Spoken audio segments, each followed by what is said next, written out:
Amém. Jeremias capítulo 7 diz: palavra que da parte do Senhor foi dita a Jeremias: põe-te à porta da casa do Senhor e proclama ali esta palavra e dize: ouve a palavra do Senhor, todos de Judá, vós os que entrais por estas portas, para adorardes ao Senhor. Assim diz o Senhor dos exércitos, o Deus de Israel: emendai os vossos caminhos e as vossas obras, e eu vos farei habitar neste lugar. Não confieis em palavras falsas, dizendo: templo do Senhor é este. Mas se deveras emendardes os vossos caminhos e as vossas obras, se deveras praticardes a justiça, cada um com seu próximo, se não oprimirdes o estrangeiro e o órfão e a viúva, nem derramardes sangue inocente neste lugar, nem andardes após outros deuses para vosso próprio mal, eu vos farei habitar neste lugar, na terra que dei a vossos pais desde os tempos antigos e para sempre. Eis que vós confiais em palavras falsas, para nada vos aproveitam. Amém. Podeis sentar. Irmão, o profeta Jeremias, naquela velha investida, velha no sentido de que já é conhecida a nossa, já estudamos muito sobre este capítulo. Um profeta é chamado por Deus para se colocar na porta do templo, num lugar onde se reunia não meia dúzia, não tinha 2 templos, só existia um templo. Em toda a nação só existia um templo. Ou seja, toda a nação tinha que se dirigir para lá.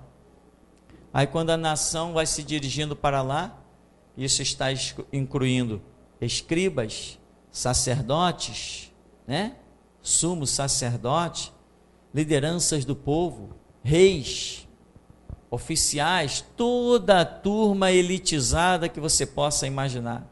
Quando eles vêm chegando, se aproximando do templo, fala: quem é aquele maluco lá gritando? É Jeremias. E o que esse louco está gritando? Imagina se nós viéssemos aqui para a igreja e de repente tem alguém ali na porta da nossa igreja gritando. Nós poderíamos ter 2 atitudes. Ô amigo, dá licença, você não quer gritar em outro lugar? Não, você vai incomodar o nosso culto aqui. Ou então nós podemos dizer assim: não, vamos ver o que ele está gritando. Caramba, ele tem razão. Ele está nos acusando de coisas e verdadeiramente é certa. O que a gente faz? Expulsa ele ou se curva às palavras dele? Essas são as oportunidades que estavam diante de Israel. Sabendo que o que Jeremias está falando é verdadeiro, e tem mais, hein, irmão?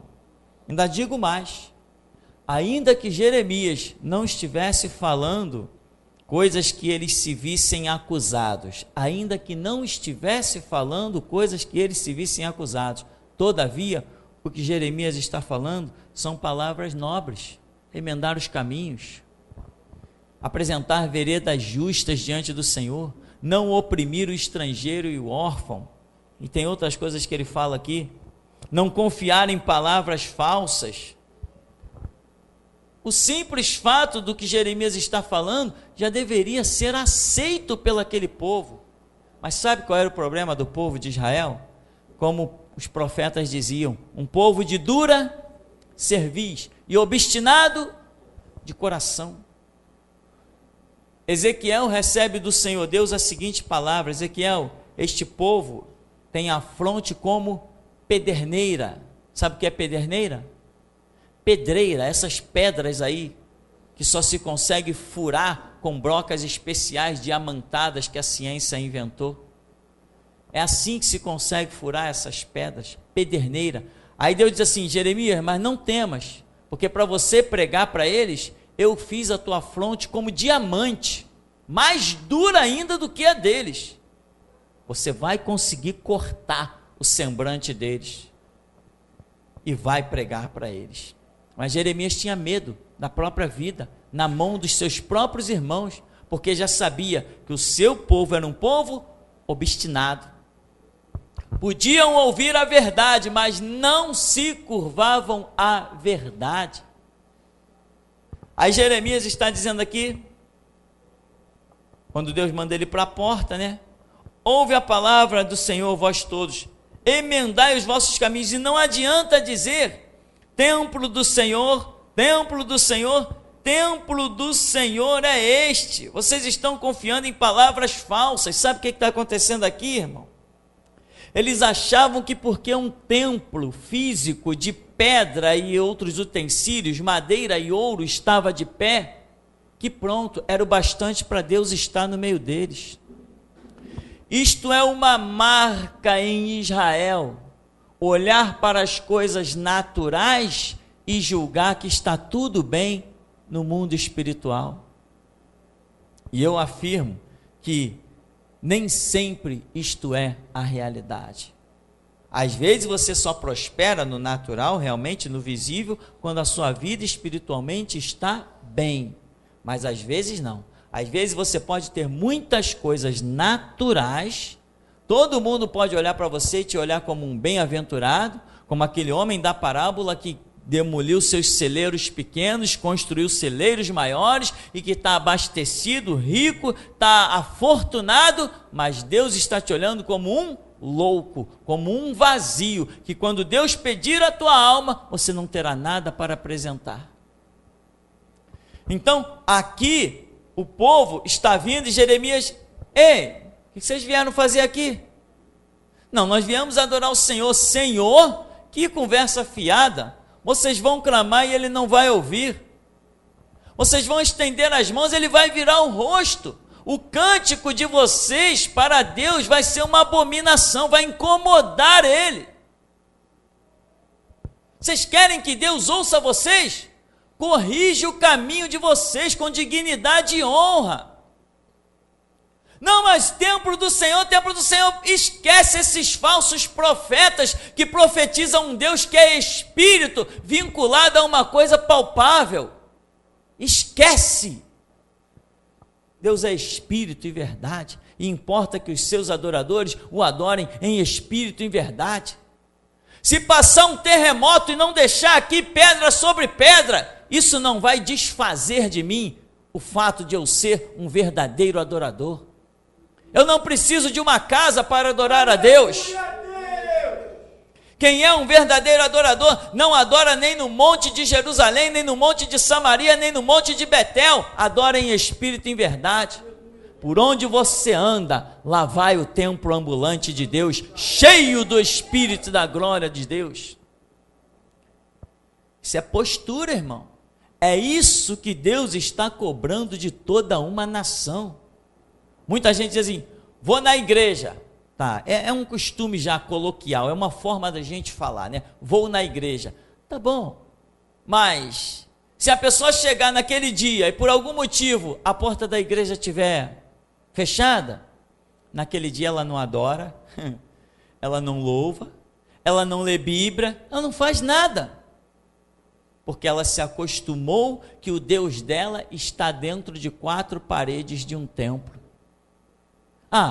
Ainda costumo receber alguns e-mails, né? Mas pastor, você diz que a igreja tal está envolvida com a maçonaria, a outra está com a política, a outra está com os objetos ungidos, com a idolatria. Pastor, nós vamos congregar onde? Não tem jeito, eu tenho que congregar em algum lugar. Eu digo, não tem não, está aí, ó, sua congregação é aí, ó, o grito da meia-noite.webs.com. A sua igreja agora é na frente do computador. Uma pessoa há anos em contato com esse ministério, esses dias me mandou um e-mail. Está passando por alguns problemas, né? Começou a passar por alguns problemas, de outro continente a pessoa, passando por uns vales, aí mandou e-mail.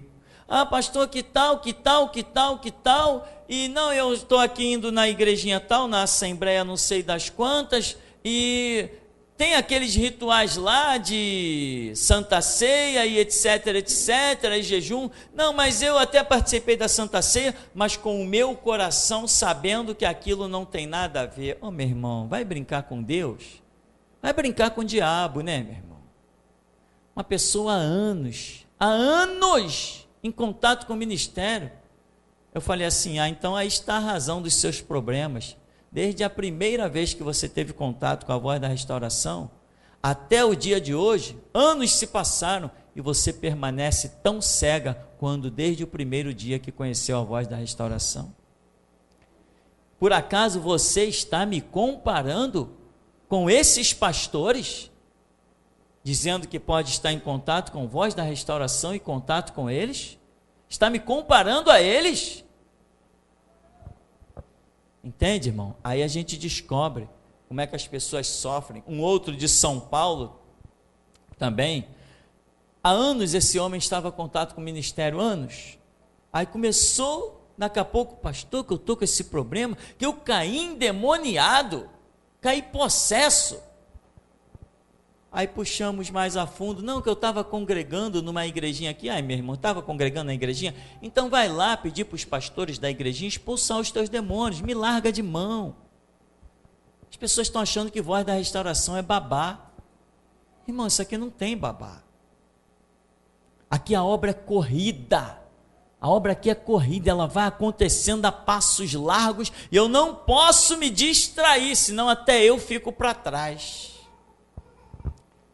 Quem conhece esse ministério, se verdadeiramente conheceu esse ministério, não pisa mais dentro de outras igrejas. Não pisa mais, não quer nem passar na porta, a não ser ter misericórdia de alguns irmãos lá e jogar uns CDs para eles. A não ser para isso, mas congregar dentro de outras igrejas, quem conhece a Voz da Restauração, impossível. Impossível. E tem mais, é me comparar com eles.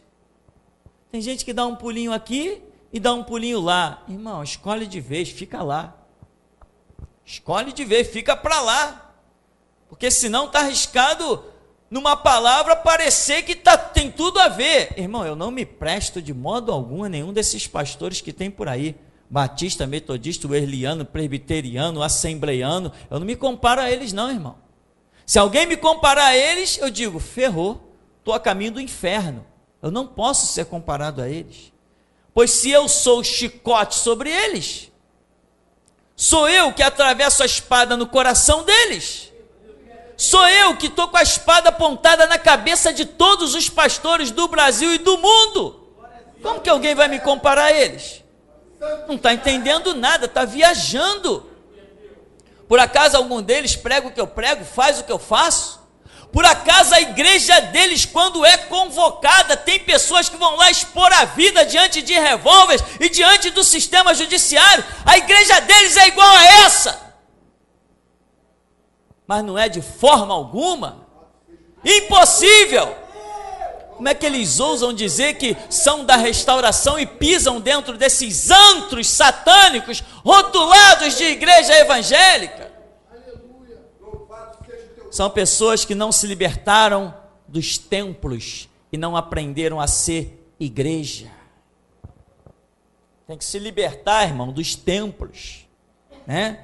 Nós estamos aqui, é um projeto de Deus, Deus tem mandado construir, Deus tem trazido você para cá, mas tem pessoas de outros estados, e até pessoas do Rio de Janeiro, que são de tão longe, que Deus não tem chamado para cá, mas não tem chamado para esse lugar físico, mas chamou para este mover espiritual.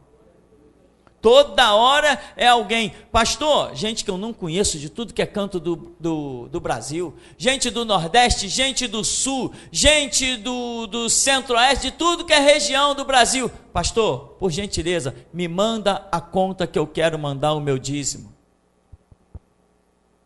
Mas por quê? Há quanto tempo você conhece o ministério? Pastor, já conheço o ministério há tempo suficiente, eu pertenço à Voz da Restauração, já fui expulso da minha igreja. Então já pertence mesmo.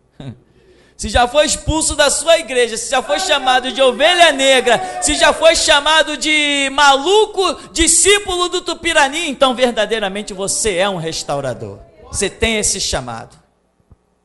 Agora, se tiver todo mundo, meu irmão, te aplaudindo, batendo tapinha nas tuas costas, te dizendo que você é o bom, aí é complicado. Procura ver aonde você errou. Porque quem é membro da Voz da Restauração não é chamado de bom, não. É chamado de louco. Tem que ser chamado de louco, de maluco. Aí verdadeiramente dá para ver que você está no caminho certo, né? Endemoniado, outras coisas mais que já chamaram a mim, tem que chamar vocês também. Chamaram Jesus, né? Então a sequência tem que ser a mesma. Jeremias diz assim: para que vocês estão dizendo templo do Senhor? Sabe por que estão dizendo templo do Senhor, templo do Senhor, templo do Senhor é este? Tinha profetas ali dizendo isso. Olha, não vem Babilônia nenhuma.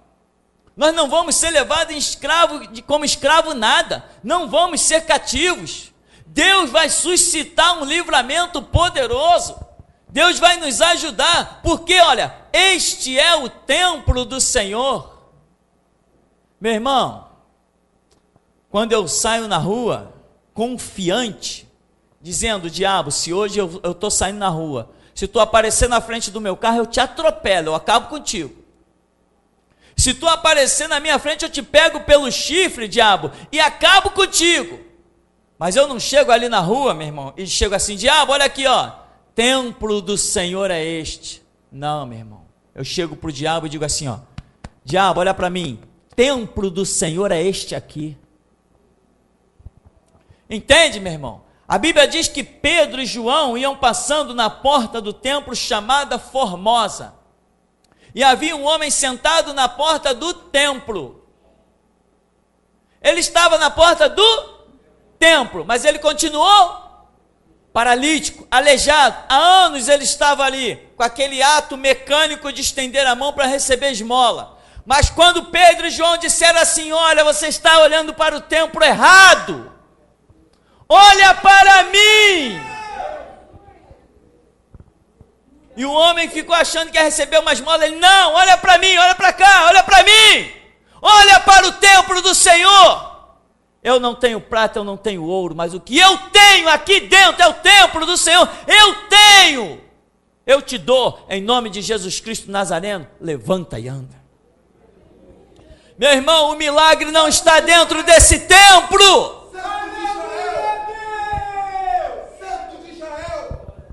Deixa a sua mente se tornar instruída pelo Espírito Santo, alcançar o transcendentalismo de Deus. Deus não está limitado, meu irmão, a paredes, a fronteiras, a barreiras. Deus não respeita limites naturais. O nosso Deus brevemente vai invadir a China e vai botar o exército vermelho todo de cara no chão. Este século, o exército vermelho da China, da União Soviética, da Coreia, este século eles vão botar a cara no chão pedindo misericórdia. E sabe diante de quem eles vão pedir misericórdia? Diante dos templos do Senhor, que somos nós. Quem viver e até quem não viver, verá. Então, meu irmão, os profetas estão lá, os falsos, né? Olha, está tudo bem. Como que Babilônia vai invadir isso aqui? Se o templo do Senhor está erguido aqui em nosso meio. Aí Jeremias vem dizer assim: não, vocês estão enganados. O templo do Senhor está corrompido. Corrompido como? O ouro está no lugar. O chão está uma maravilha, está tudo arrumadinho. Não tem poeira. O teto está tudo beleza, tudo bonito.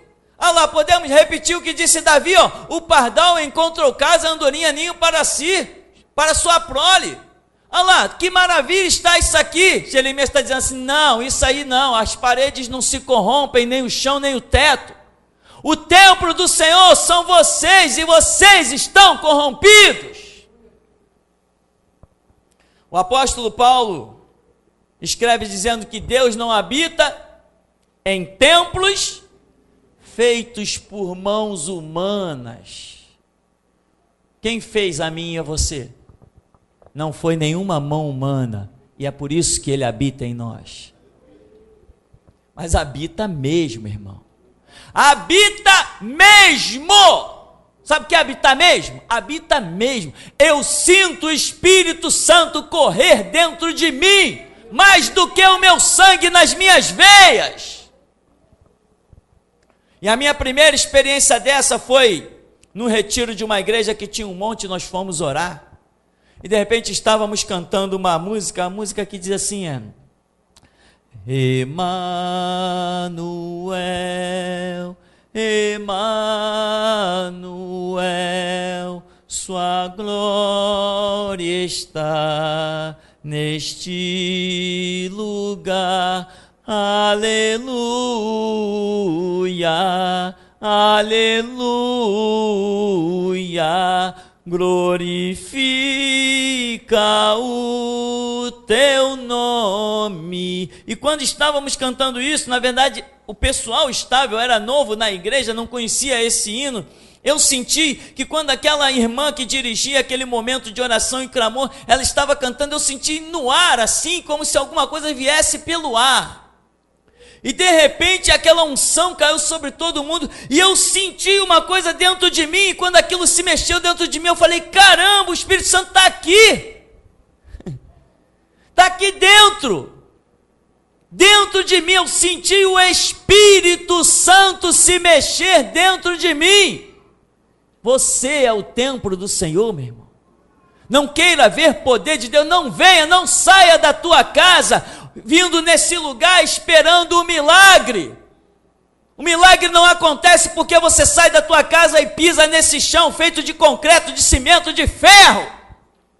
O milagre acontece quando você é templo do Espírito Santo, e Deus pode se mexer na sua vida, no seu ser, em toda a tua estrutura.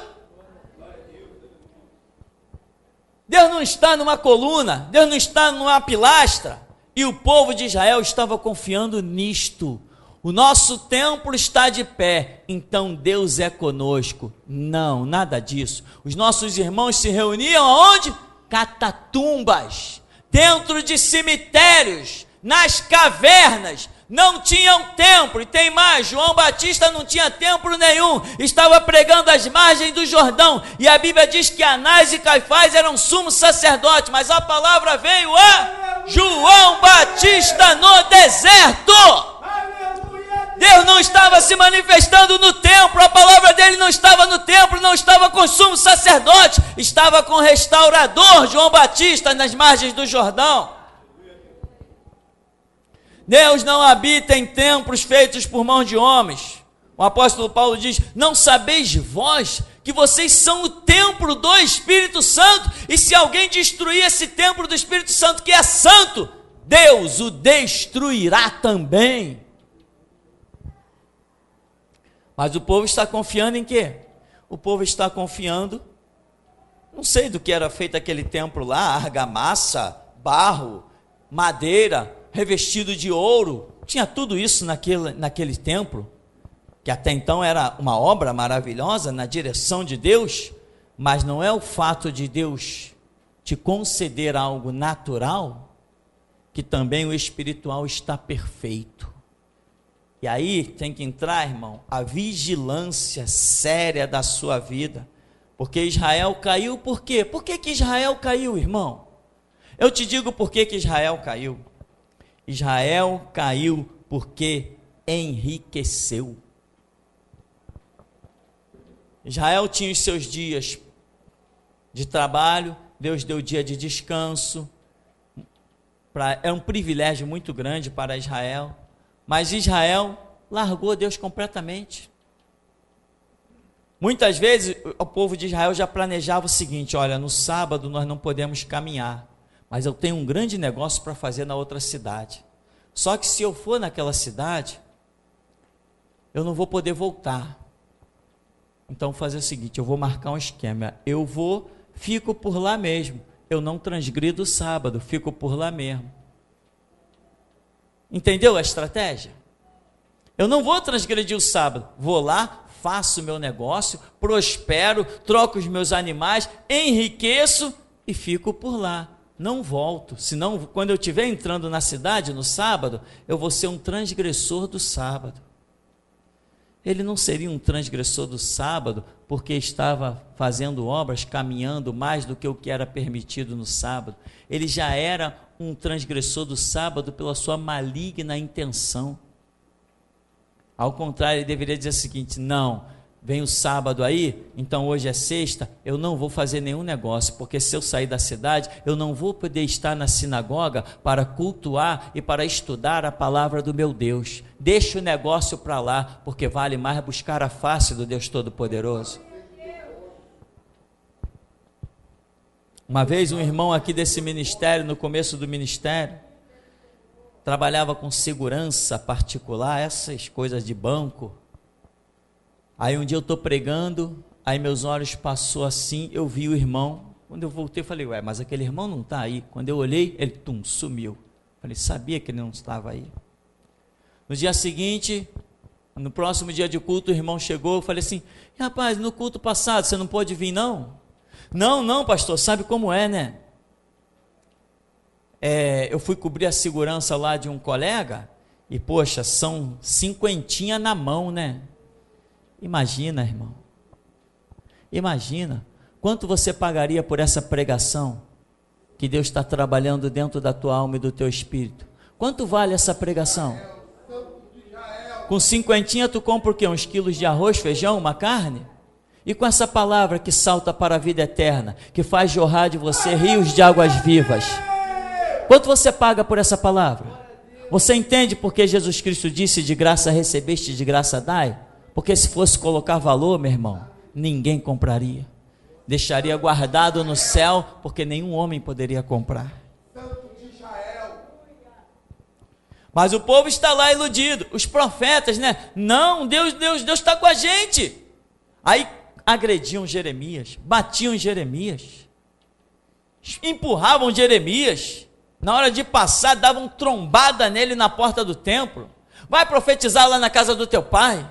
E nem isso ele não podia fazer, que os irmãos dele odiavam ele, por causa da profecia dele. O pai de Jeremias, que era um sacerdote, odiava Jeremias, renegou ele, porque ele falava a verdade. E por que você fica aí, irmão, todo melindroso, quando a tua casa te rejeita? Se Jesus Cristo disse que os inimigos do homem seriam os da sua própria casa, e você está pensando que isso é coisa de Jesus para cá? Todos os profetas foram rejeitados, meu irmão, pelas suas famílias, porque a Bíblia diz, andarão dois juntos se não tiver de acordo? Então, as próprias famílias, os irmãos de Jesus, a Bíblia não fala em João, que nem mesmo os seus irmãos criam nele, discutiram com Jesus ali várias vezes, tem uma pregação que a gente mostra isso. Tu não quer aparecer logo? Diziam os irmãos para ele, vai lá, te apresenta na festa, faz os teus sinais, as tuas obras na festa, para que todo mundo te conheça. Jesus começa ali a discutir com eles assim, não, o tempo de vocês é sempre pronto, o meu ainda não é chegado, vai vocês para a festa.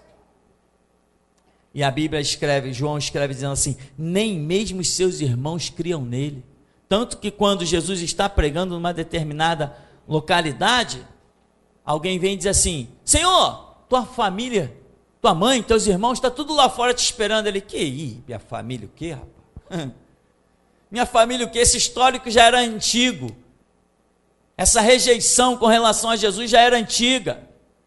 Aí ele diz assim, minha família, meu pai, minha mãe, meus irmãos, são esses daqui que fazem a vontade do meu Pai que está nos céus. E Jeremias, irmão, era escorraçado. Você vê a família de Jeremias aparecer em algum cenário? Você vê algum irmão de Jeremias ir lá dar água para ele quando ele estava preso? Mas não importa, Deus suscita, meu irmão. Deus suscita os seus libertadores de onde Ele quiser. Um homem eunuco, como era o nome, qual era a terra dele? Amalequita. Um homem de outra nação, nem judeu não era. Foi um homem que Deus levantou para ajudar Jeremias, para amparar Jeremias em tantas situações. Um eunuco da guarda. E o que escrevia era Baruque, esse era um judeu. O que escrevia, mas quem trabalhou abundantemente para dar algum alívio a Jeremias, era um homem que não era nem judeu. E eu te pergunto então, meu irmão, com essa oportunidade, tu está preocupado que não tem amigo te ajudando? A tua ajuda virá de onde você menos espera. Mas uma coisa é certa, que o teu Deus não vai te abandonar. Aí aqui diz assim, no verso 8, eis que vós confiais em palavras falsas que para nada vos aproveitam. E sabe o que eu me lembro quando eu vejo esse texto? Estou vendo aqui uma nação corrompida, confiando num templo, num mega templo para eles, né? Numa obra bacana, tal, um referencial da nação, mas aqui diz assim, vocês estão confiando em palavras falsas que para nada vos aproveitam. Sabe o que eu lembro disso aqui, irmão? Me passa assim na cabeça e repousa que nem um ninho de passarinho. As igrejas modernas que têm confiado nos políticos. Vocês estão confiando em palavras falsas que para nada vos aproveitam. Eu sei que esse CD vai chegar na mão dos assembleanos, dos batistas. Meus irmãos estão confiando em palavras falsas. A igreja do Deus vivo não precisa de palavra de político. Não precisa do espírito do mundo, não precisa de lei no Congresso. Nós já temos a nossa lei. O Senhor Deus é o nosso juiz, é o nosso legislador e rei. E Ele nos salvará. Eis que vocês estão confiando em palavras falsas que para nada vos aproveitam. E tem mais, olha a cara que está escrita aqui, olha o retrato falado. Que é isso? Furtais, matais, cometeis adultério, jurais falsamente, queimais incenso a Baal, e andais após outros deuses que não conheceis, e depois vinde e vos ponde diante de mim nesta casa que é chamada pelo meu nome, e dizeis, estamos salvos. Sim, só para continuar a praticar estas abominações. Me diz se isso não é a cara dos políticos. Me diz se não tem um retrato falado aqui dos políticos e das assembleias de Deus. Me diz se não tem a cara deles estampada aqui. Palavras falsas, meu irmão. Eu nunca serei persuadido pela palavra de um político. Quando tínhamos a rádio aqui, teve gente que me ofereceu, para você ter ideia, eu montei a rádio com R$ 1.500 na época. Não sei que ano foi isso, já tem tempo. Tem muitos anos, no começo do ministério. Eu montei a rádio todinha com R$ 1.500. É muito fácil montar uma rádio. Montei com R$ 1.500. Poucos meses depois, tinha um camarada me oferecendo R$ 15.000 para colocar programa na rádio. 15 mil. Era 15 mil por semana para colocar programa político na rádio. 15 mil. Falei assim, não quero não, meu amigo. A rádio já tem o seu caráter, é evangélico, e eu só trabalho com o evangelho de Jesus Cristo. A rádio é para isso. Mas como que você vai sustentar a rádio? Você precisa de alugar espaço, vender propaganda. Eu falei, não, quem sustenta a rádio é Jesus Cristo. E a rádio foi do seu princípio ao fim, perfeita, não foi manchada com nada, não coloquei ali nenhum programa político. Tem mais, irmão, você sabe que se hoje R$ 15.000 já é uma grana, não é uma grana? Imagina 10 anos atrás. Mas eu não vim para o Evangelho de Jesus Cristo para ganhar dinheiro. Eu vim para o Evangelho de Jesus Cristo para fazer a diferença. Eu vim para ser chamado de louco, de fanático e de apaixonado por Jesus Cristo. Foi para isso que eu vim para o Evangelho.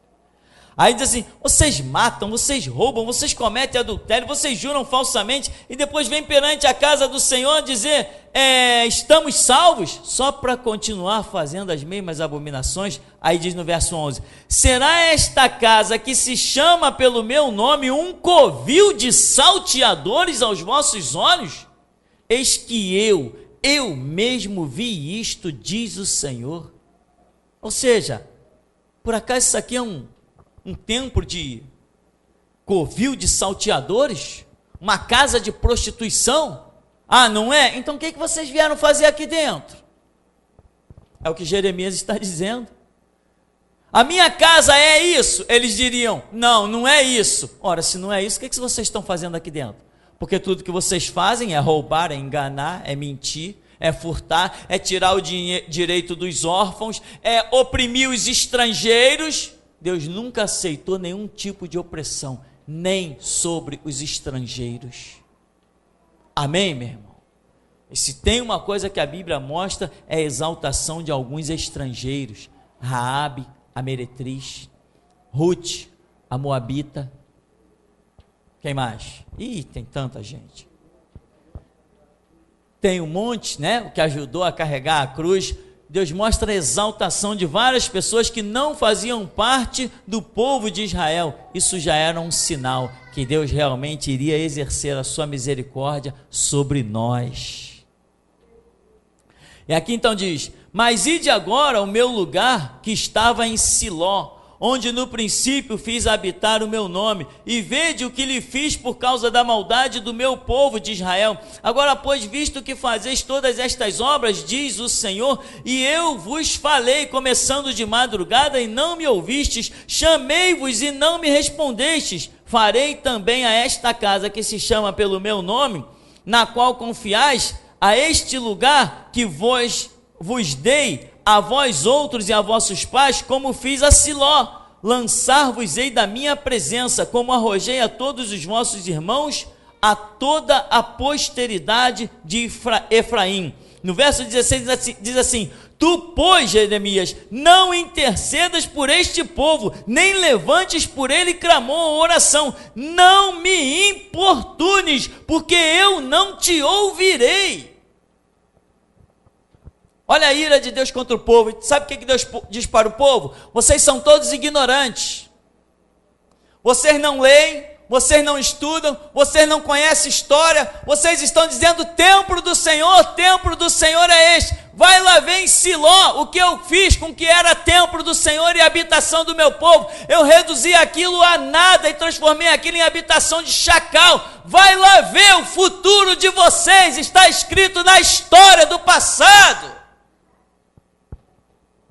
E o povo está dizendo: templo do Senhor, está dizendo: não, vai lá em Siló, vai lá ver o que eu fiz.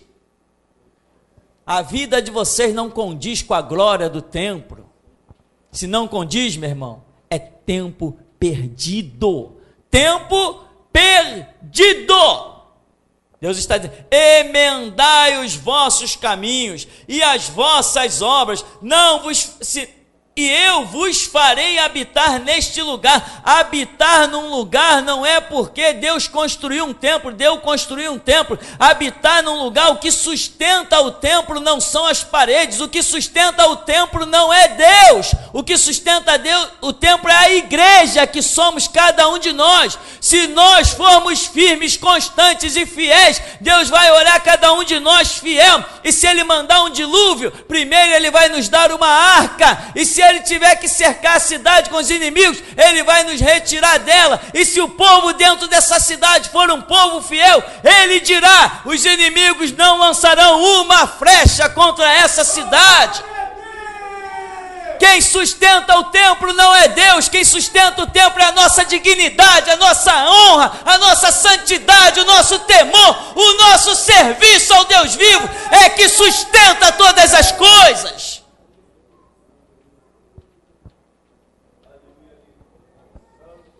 Um dia nós não teremos mais templos, mas teremos ainda assim um só pastor e um só rebanho. Então tem que aguçar a memória, o campo de vista, entender. Mas, irmão, você sabe que você não vai entender porque você ouviu uma pregação. Você só vai entender quando você pegar essa pregação, tá? Pegar a sua vida e levar lá para aquele cantinho chamado como? Mateus 6,6. É lá que as coisas acontecem. Crente de igreja, meu irmão, não vai para lugar nenhum. Acredita no que eu estou te dizendo. Um dia eu orei 5 horas, direto. Sabe onde eu estava? Sentado num barranco, bem aí debaixo dos pés de vocês. Não estava dentro da igreja. Você não consegue ir para dentro da igreja e orar 5 horas. Um dia eu passei 6 horas lendo a Bíblia direto. Isso você não consegue fazer dentro da igreja. Você não consegue ler a Bíblia 6 horas direto dentro da igreja. Você não consegue.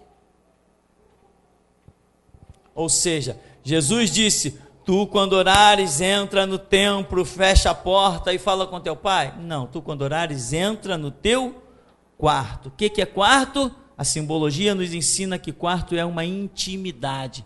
Deus está dizendo: entra na tua intimidade e fala com o teu Deus, o Deus da tua intimidade, o Deus pessoal. Irmão, ninguém conquista ministério dentro da igreja. Ministério se conquista dentro do quarto. As primeiras vezes que eu ouvi a voz de Deus foi nas minhas orações. E aquilo que eu estava ouvindo, eu falei: isso é a voz de Deus? E depois Deus, para me provar que aquilo era a voz dele, Deus confirmou as coisas que eu estava ouvindo de uma maneira gloriosa. E aí a gente vai aprendendo a ouvir a voz de Deus.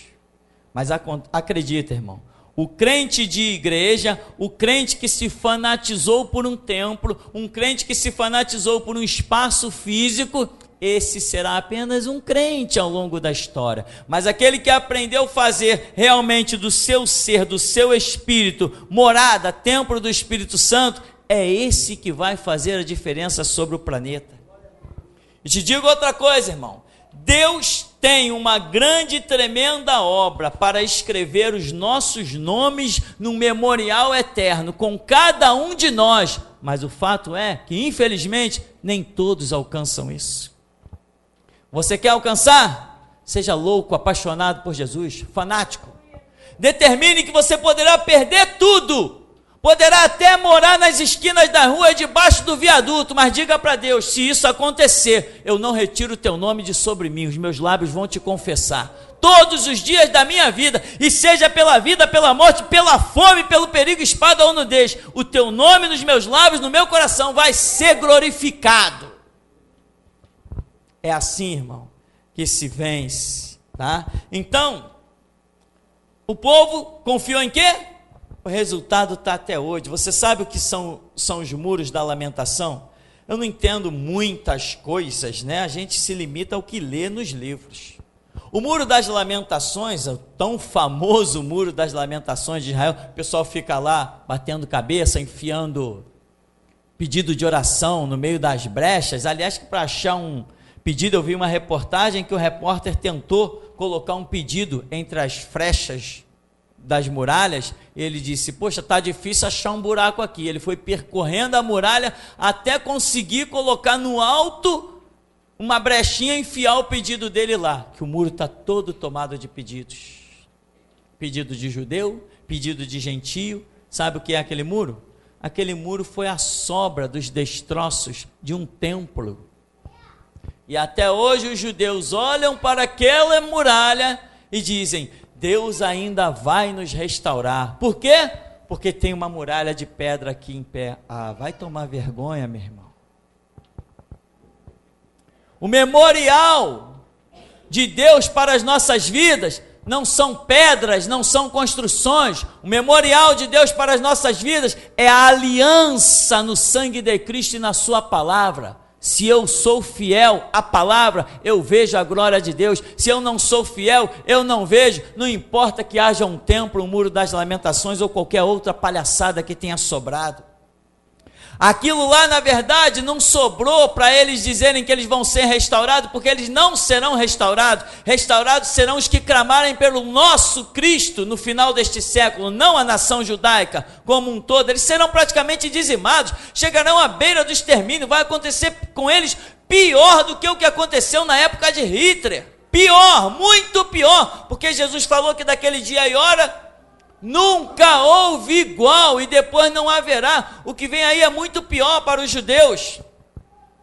Aquele muro não está lá para eles lembrarem que eles vão ser restaurados. Aquele muro está lá para eles lembrarem que cada vez que eles se desviam dos conceitos de Deus, eles são massacrados.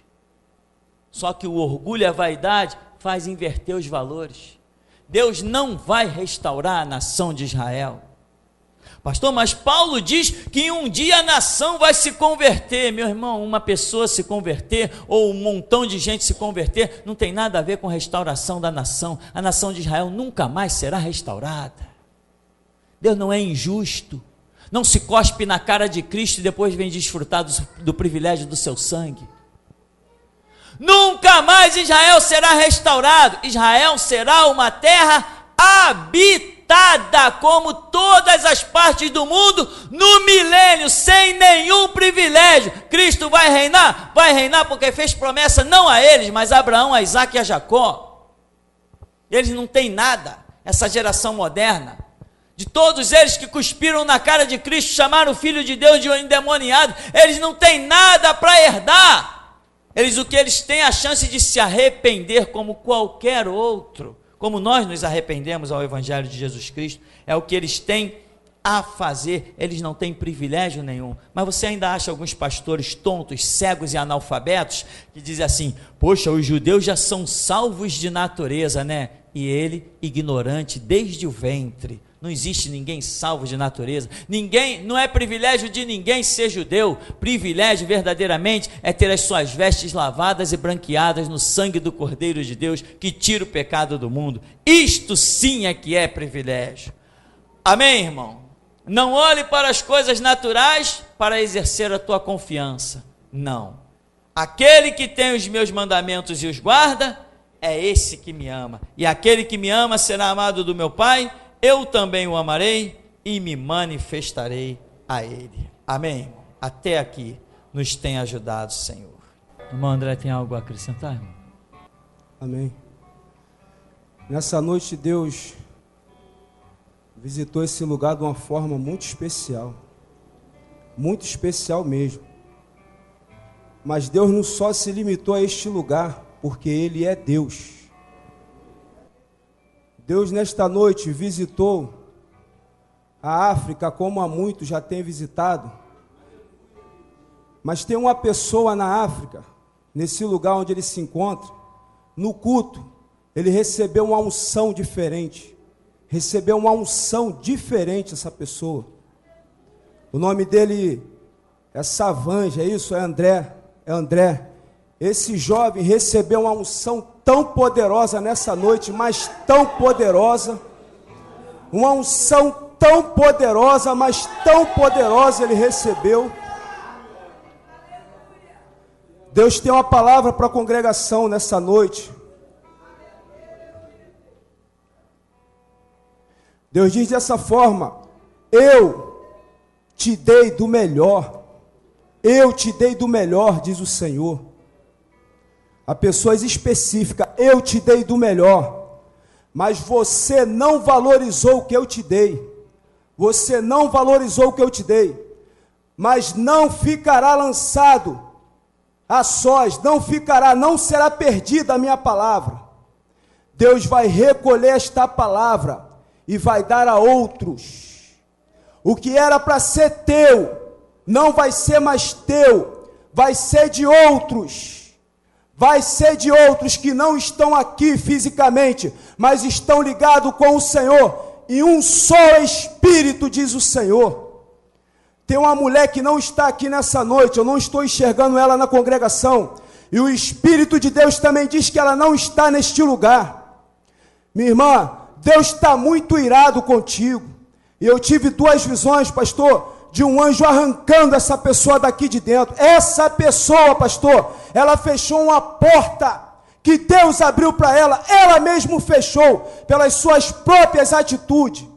E quando eu vi o anjo arrastando, ela ia para fora, e eu não sabia quem era, mas na segunda vez Deus me mostrou, porque Ele é Deus. E Deus diz: tu fechaste a porta que era para a tua salvação, por causa do teu comportamento e das tuas atitudes, fechaste a porta, diz o Senhor, nessa noite, em o nome santo de Jesus.